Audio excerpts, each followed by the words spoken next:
आधुनिक भारत के इतिहास में अगर किसी एक महान देशभक्त, स्वातंत्र्य वीर, प्रबुद्ध चिंतक, कवि, इतिहासकार और नेता के चरित्र की सुनियोजित चारित्रिक हत्या की गई तो वह विनायक दामोदर सावरकर थे। कांग्रेसियों और वामपंथियों ने झूठे प्रचार से उनके धवल व्यक्तित्व को मलिन करने के प्रयास किए, लेकिन इतिहास में एक विचित्र शक्ति होती है। वह कभी न कभी सत्य को उधेड़ कर सामने रख देता है।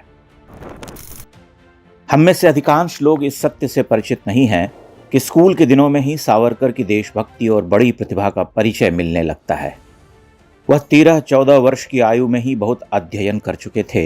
इसी आयु में उन्होंने एक लंबा लेख लिखा था, जिसे स्कूल के अध्यापक ने प्रतिष्ठित समाचार पत्र नासिक वैभव में भेजने को कहा।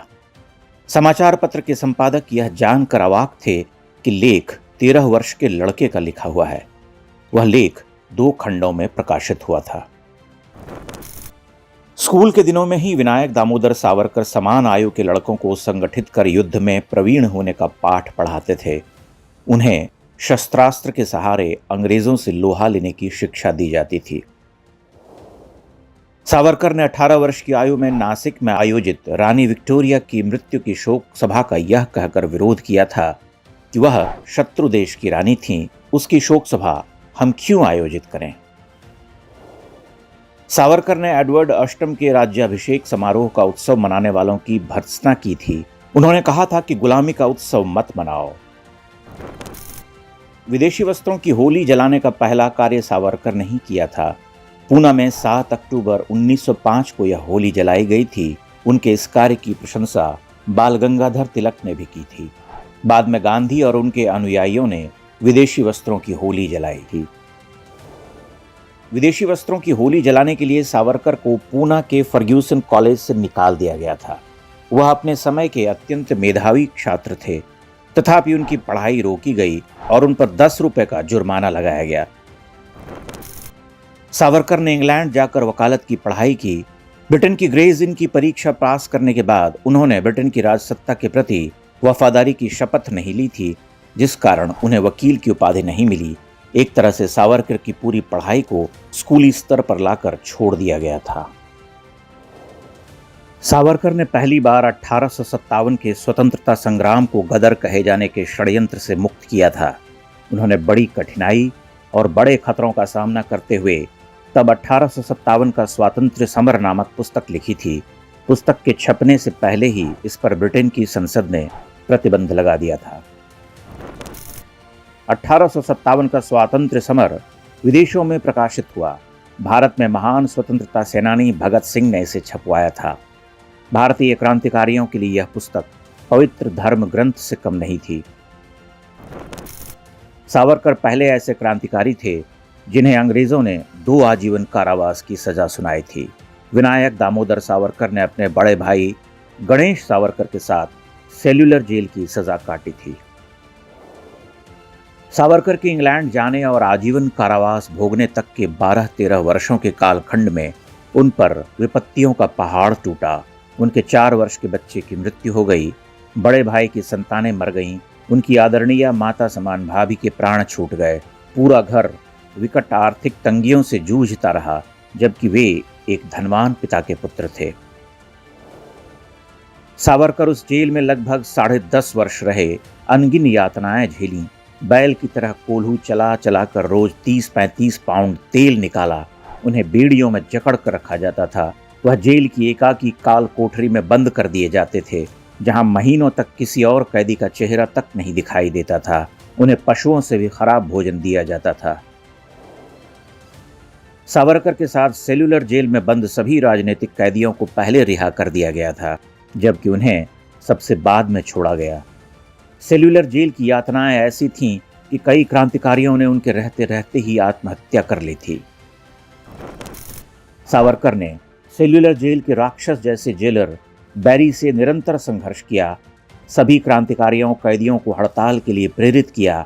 उनके ही कठोर संघर्षों और यातनाओं का परिणाम यह हुआ कि सावरकर के वहां रहते ही जेल सुधार शुरू हो गए थे।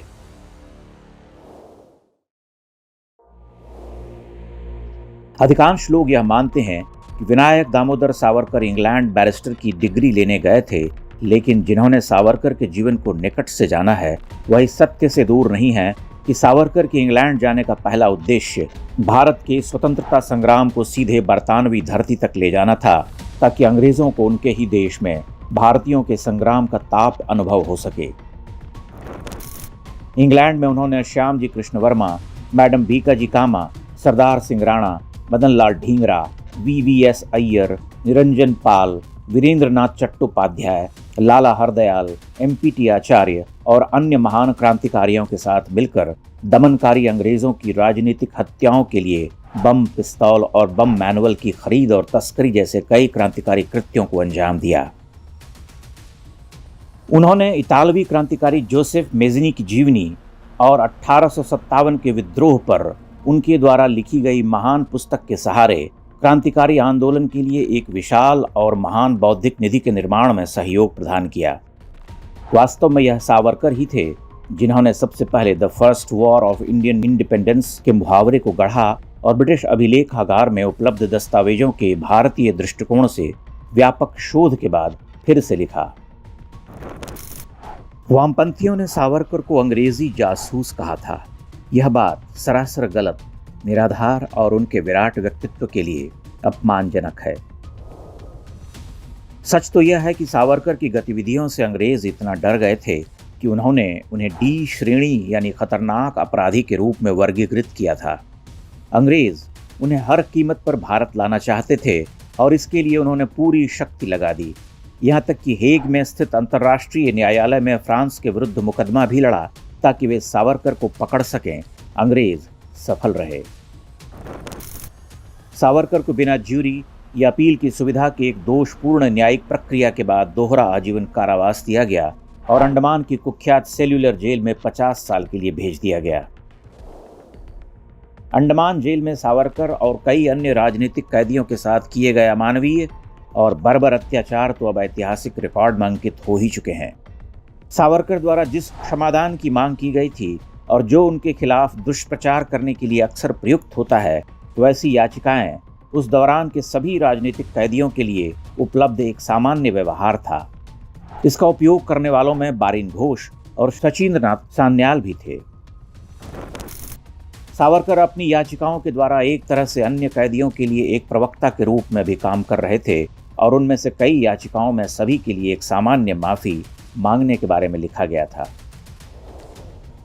सावरकर का साक्षात्कार करने वाले ब्रिटिश अधिकारी सर रेजिनाल्ड क्रेडॉक ने कहा था कि सावरकर ने जो कुछ भी किया उसके लिए उन्हें किसी प्रकार का खेद या पश्चाताप नहीं है।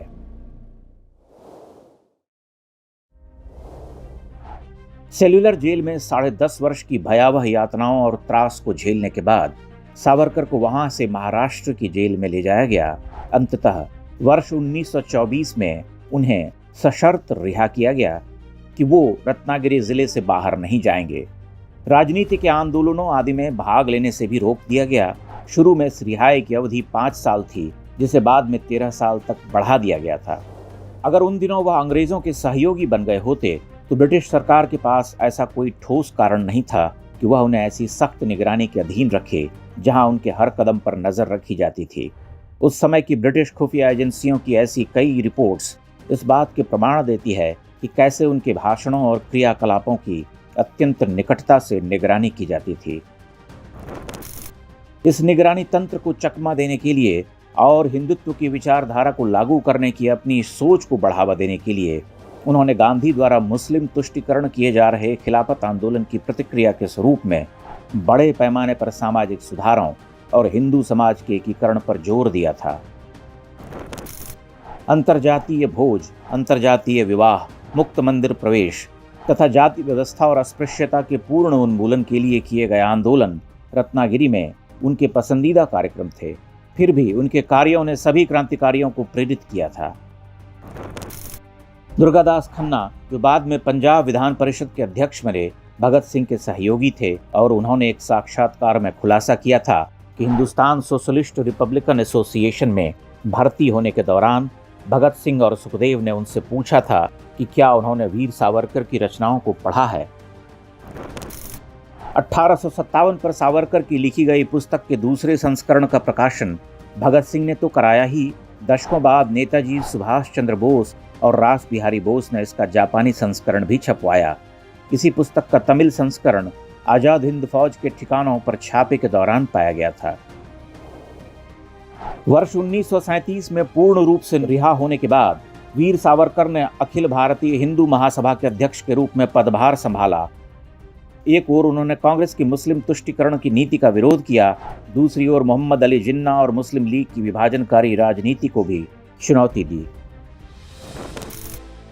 सावरकर का कहना था कि एक हिंदू राष्ट्र की अवधारणा किसी भी तरह से एक ऐसे सामान्य भारतीय राष्ट्र से असंगत नहीं है जिसमें सभी संप्रदाय और वर्ग, नस्ल और धर्म, जाति और पंथ, हिंदू, मुस्लिम, ईसाई, एंग्लो इंडियन एक होकर सौहार्दपूर्ण ढंग से पूर्ण समानता की शर्तों पर एक साथ एक राजनीतिक राज्य के रूप में संगठित हो सकें।